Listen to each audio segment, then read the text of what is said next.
Shalom and welcome to Erev Shabbos Kodesh Parashat Tzav, special Shabbos, Shabbat HaGadol, a great Shabbos, which is named for the special miracle which happened 3,338 years ago when the Jews went out of Egypt.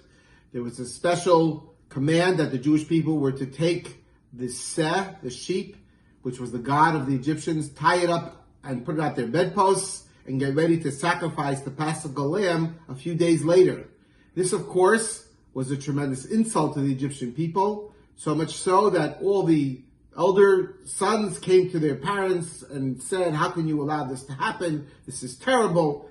And I guess there was a tremendous war which happened and occurred between them and caused there to be a tremendous loss of people. And this was a great miracle. This was the beginning of the miracles of the going out of Egypt, the splitting of the sea, Bnei Yisrael going through with an upraised hand, and all the miracles which ensued after that. Starting on Shabbat HaGadol. And we too today, 3,338 years later, are waiting for that Nes Gadol, for the tremendous miracle which happened so many years ago to repeat itself in our days, and the things that we need for all of us, the entire world, to be redeemed from this tremendous darkness and sense of foreboding which is unfortunately upon us.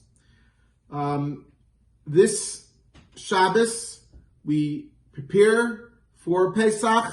It's going to be a different kind of Pesach, but we're going to get through it. We're going to be victorious. We're going to overcome the challenges and the levels of despair which sometimes could affect us. We're not going to allow it to change our attitude and the way we look towards Pesach as the season of redemption, because in our hearts of hearts we know that this will be a time of Hashem ultimately redeeming us and bringing us to Eretz Yisrael, where we can celebrate, hopefully, this Pesach in the Beit HaMikdash.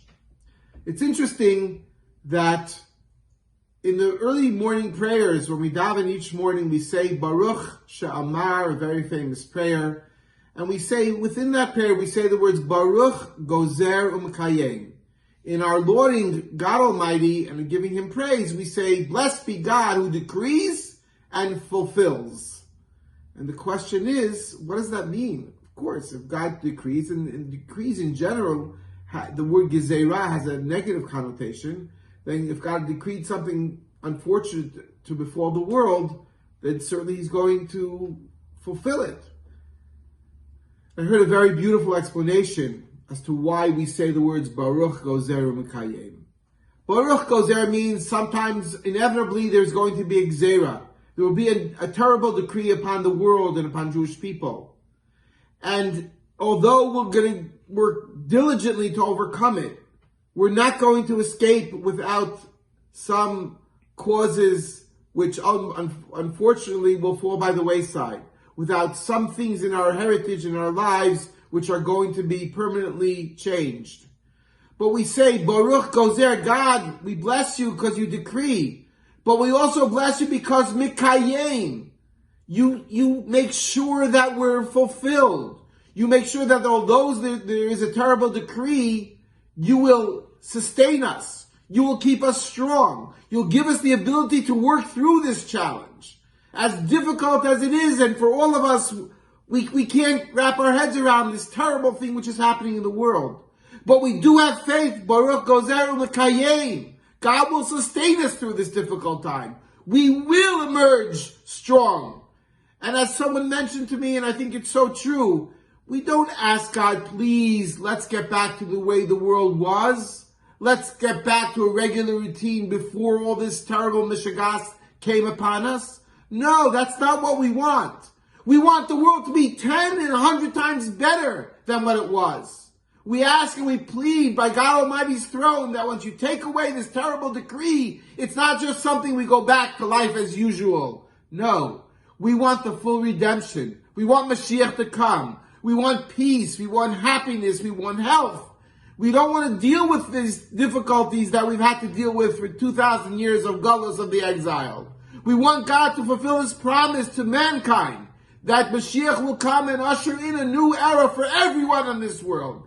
An era of happiness, an era of peace, an era of goodness and kindness, man to each other. We're here, we're quarantined, we're stuck in our homes.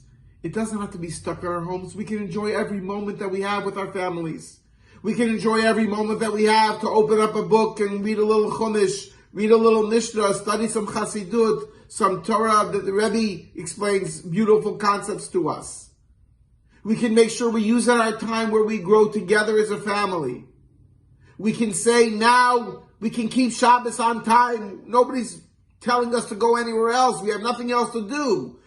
We can light our candles on time. We can say the Kiddush. We can have a special meal. Our happiness has to come from within, and it can come from within. We just have to set our lives up to be able to do that. May God help us that this Shabbos should be the true Shabbat HaGadol. A great Shabbos. Great in terms of the miracles that are going to come, and we're going to